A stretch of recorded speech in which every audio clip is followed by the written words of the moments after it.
Bismillahirrahmanirrahim. Assalamualaikum warahmatullahi wabarakatuh. Waalaikumsalam warahmatullahi wabarakatuh. Alhamdulillahilladzi faddala hadhil ummata bi syahri Ramadan.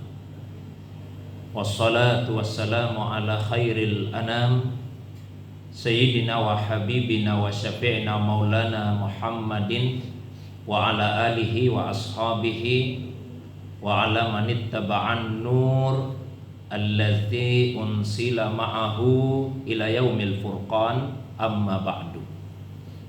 Jamaah sekalian yang semoga dirahmati, dimuliakan oleh Allah Subhanahu wa taala. Alhamdulillah, saat ini kita sudah berada di dalam bulan Ramadan dan kita sudah hampir memasuki 10 hari terakhir bulan Ramadan.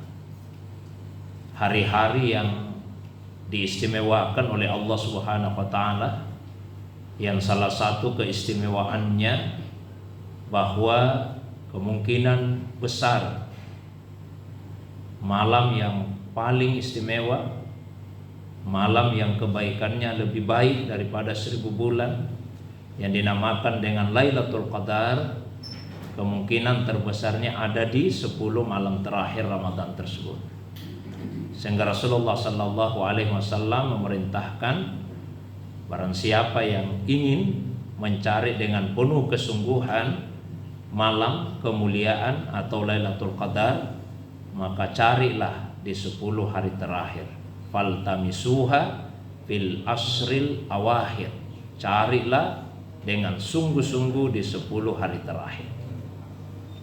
Lailatul Qadar, Laila artinya malam, Qadar mempunyai beberapa makna. Satu, Qadar artinya kemuliaan. Jadi Lailatul Qadar maknanya adalah malam kemuliaan. Di dalam Al-Quran pada surah Al-Qadar, dan inilah satu-satunya surah yang menyebutkan frase gabungan kata Lailatul Qadar. Bahkan 3 kali gabungan kata itu disebutkan pada satu surah tersebut. Allah SWT berfirman, Bismillahirrahmanirrahim, Inna anzalnahu fi lailatul qadar wa ma adraka ma lailatul qadar lailatul qadri khairum min alfi syahr. Sesungguhnya kami telah menurunkan Al-Quran pada malam kemuliaan. Dan tahukah kalian apa itu malam kemuliaan? Malam kemuliaan itu lebih baik daripada 1000 bulan. Dipertegas juga oleh Nabi di dalam hadis, Lillahi fihi laila khairum min alfi syahr. Untuk Allah pada malam tersebut ada kemuliaan di dalamnya yang lebih baik daripada 1000 bulan. Kemudian Qadar juga artinya adalah sempit. Jadi Lailatul Qadar artinya malam yang sempit. Mengapa dinamakan malam yang sempit? Karena begitu banyak malaikat yang turun pada malam tersebut ke muka bumi ini, sehingga seakan-akan bumi ini menjadi penuh sesak dengan kehadiran malaikat yang banyak tersebut. Di dalam surah yang sama, surah Al-Qadar, Allah SWT menjelaskan bahwasanya pada malam itu turunlah malaikat dan juga ruh. Ada yang memahami ruh itu dalam arti ruh-ruh dari orang-orang soleh yang sudah meninggal. Ada juga ulama yang menafsirkannya ruh yang dimaksud adalah Jibril alaihissalam, karena Jibril disebut sebagai Ar-Ruh Al-Amin, ruh yang terpercaya, juga dinamai dengan Ar-Ruh Al-Qudus, ruh yang suci, dan banyak tafsir yang lain. Qadar juga artinya ukuran atau penetapan. Jadi Lailatul Qadar adalah malam penetapan kembali takdir manusia selama 1 tahun ke depan, termasuk di dalamnya rezekinya. Nah, apa amalan yang sebenarnya kita lakukan di 10 malam terakhir Ramadan tersebut? Tentu yang pertama adalah menghidupkan malamnya dengan salat. Man qama lailatal qadri imanan wahtisaban ghufira lahu ma taqaddama min zambi. Barang siapa yang menghidupkan Lailatul Qadar, malam kemuliaan, dia melakukan itu atas dasar iman dan ihtisab, mengharapkan pahala dari Allah, maka diampuni dosa-dosanya yang terdahulu. Maka mari kita tingkatkan intensitas sholat malam kita di 10 malam terakhir Ramadan dibandingkan dengan 20 malam yang sebelumnya. Kemudian yang kedua yaitu memperbanyak zikir. Banyak-banyak kita berzikir dengan membaca kalimat-kalimat thayyibah yang berkaitan dengan haknya Allah Subhanahu wa taala. Subhanallah walhamdulillah wala ilaha illallah wallahu akbar. Kemudian yang ketiga, memperbanyak doa.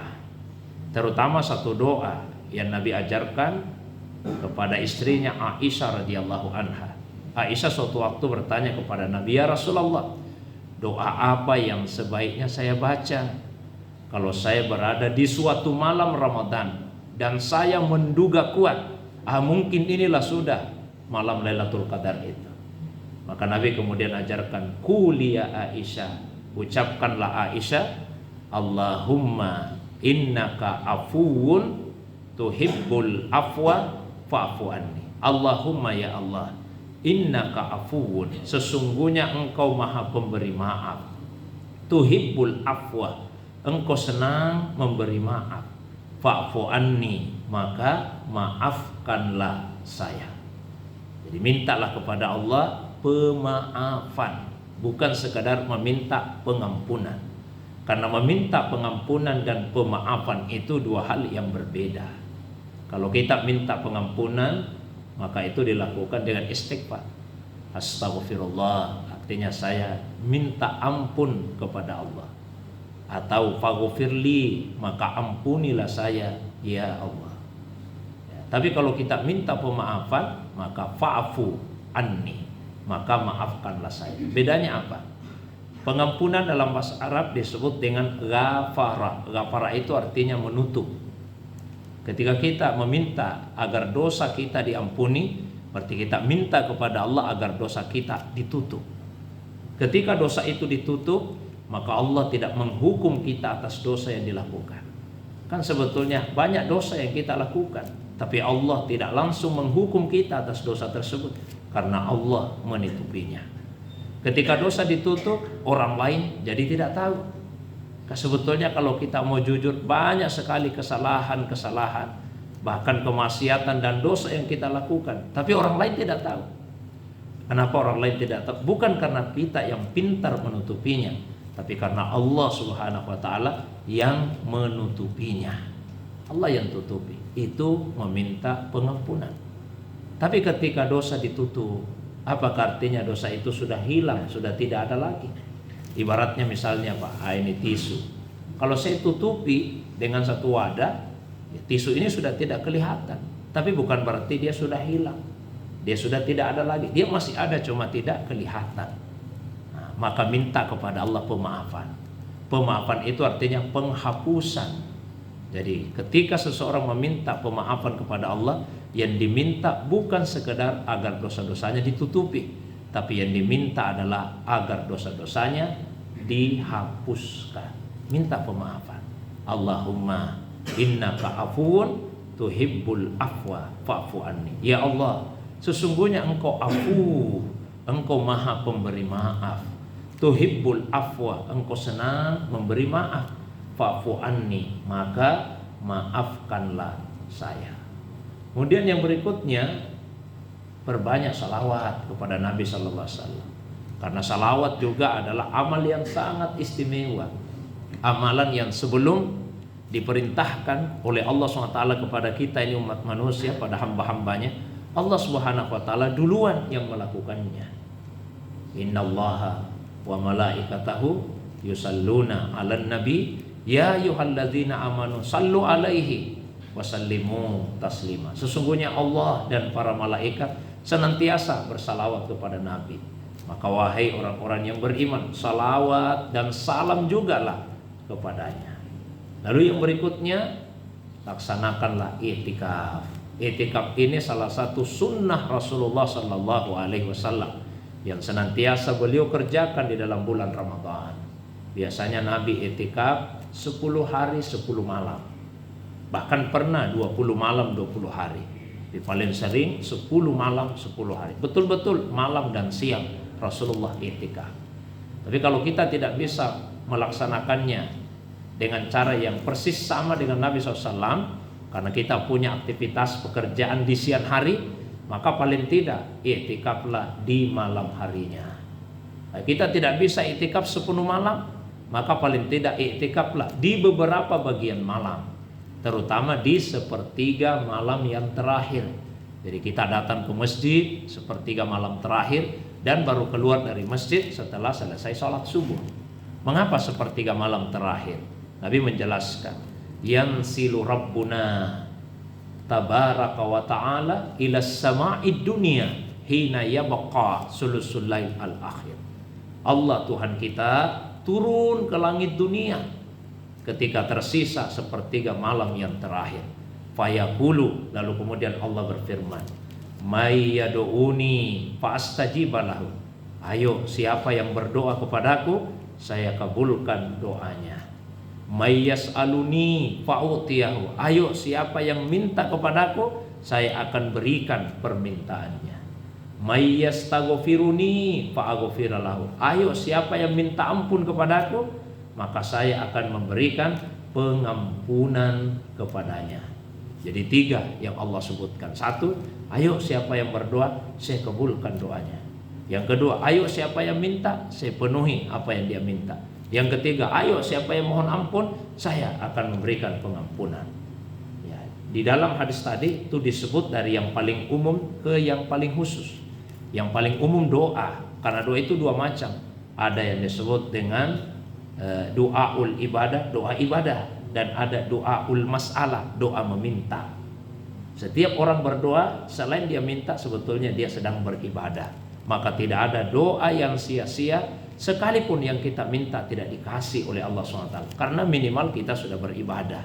Doa yang umum, doa ibadah dan doa permintaan. Nah, salah satu bentuk doa itu doaul mas'alah, doa meminta. Maka yang kedua, siapa yang minta, saya akan kasih. Permintaan bermacam-macam lagi, beragam kepada Allah SWT. Ada yang minta rezeki, ada yang minta dihindarkan dari musibah, dari bala. Ada yang meminta untuk diampuni dosanya. Maka disebutlah yang ketiga, siapa yang minta ampun kepada saya, maka saya akan memberikan pengampunan kepadanya. Insya Allah, jika amalan-amalan tadi bisa kita jaga di 10 malam terakhir Ramadan, mudah-mudahan kita mendapatkan keutamaan Lailatul Qadar tersebut. Tapi satu yang ingin saya tegaskan, tidak disyaratkan untuk mendapatkan keutamaan Lailatul Qadar tersebut mengetahui bahwa itulah malam Lailatul Qadar. Kan biasa ada yang mengatakan, lewat lagi tahun ini, saya tidak dapat Lailatul Qadar, saya tidak rasakan. Oh, memang kita tidak disyaratkan, Pak, untuk tahu bahwa itulah malam Lailatul Qadar. Artinya sekalipun tidak diketahui itu adalah malam Lailatul Qadar, tapi selama melaksanakan ibadah pada malam tersebut, maka keutamaannya bisa kita jumpai. Adapun tanda bahwa malam itu adalah Lailatul Qadar, kalau dalam hadis yang sahih riwayat Muslim, tandanya baru diketahui setelah keesokan harinya, ketika matahari terbit tapi dengan sinar yang tidak menyilaukan mata. Adapun ketika terjadi, ada beberapa hadis yang menyebutkan tandanya, tapi hadis-hadis itu dinilai lemah oleh para ulama hadis. Yang terpenting adalah pada malam itu yang dirasakan salamun hiya hatta matla'il fajar. Kita merasakan keselamatan, kesejukan, kedamaian dari malam tersebut sampai dengan terbitnya fajar. Mudah-mudahan Allah SWT memberikan kepada kita anugerah sehingga kita bisa mendapatkan keutamaan malam kemuliaan Lailatul Qadar pada tahun 1446 Hijriah ini. Itu pengantar kajian kita. Seperti biasa saya berikan waktu yang lapang. Kalau ada yang ingin ditanyakan, didiskusikan, baik yang berkaitan dengan pengantar kajian tadi atau masalah agama yang lain, Di luar dari apa yang saya sampaikan, saya persilakan. Wa ilallahi turja'ul umur. Wassalamualaikum warahmatullahi wabarakatuh. Waalaikumsalam